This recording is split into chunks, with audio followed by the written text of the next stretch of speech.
When I was in middle school, my family lived in a suburb of Panama City, Florida. We lived in a place called Lynn Haven.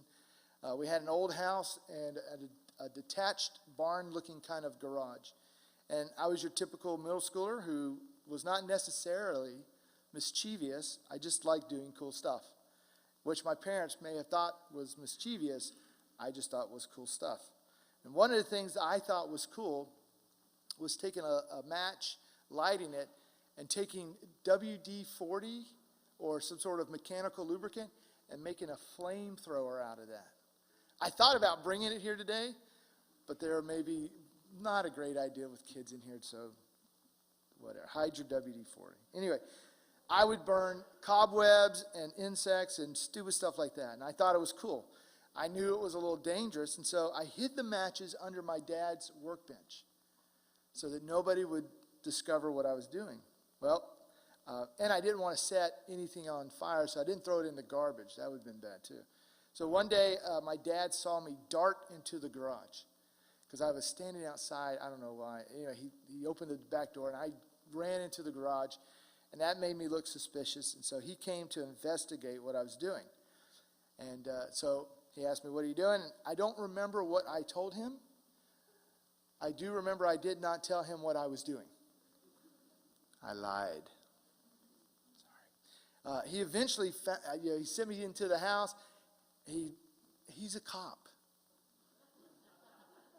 How did I think I was going to get away with this? I don't know. But he found the matches, and then he comes into the house.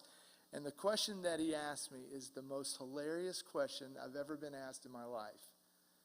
Are you smoking? Which it made me laugh, which is probably not a good thing to do when your dad is upset. But I said, "I'll show you, Dad, I'll show you." And so kind of embarrassingly, I had to go back out there, light a match, show him the flamethrower. And you know the time when, as a dad, your kid is doing something, you think they're doing something wrong, and then you find out they're doing something that's kind of cool, but you can't let them know it's cool? That was my dad. He's like, instead of yelling at me or whatever, he goes, "Well, don't do that anymore." So it was kind of fun, kind of embarrassing. Anyway, when you're hiding something, you don't want others to find out, even if it's small, stupid stuff. Praying this prayer invites God to see all the things in your life that you've tried to hide away. And what's also scary is that God might even reveal a few things you've hidden away for so long you've forgotten about them. That is scary. You don't know what he's going to find. So ultimately, though, for your soul, it's a good thing. This prayer is good.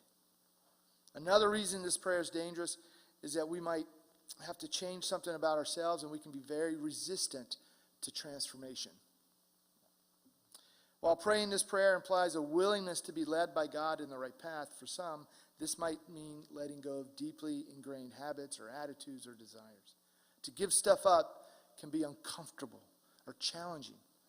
If the believer is harboring sin or living in a way contrary to God's will, praying this prayer may prompt the individual to repent and change course.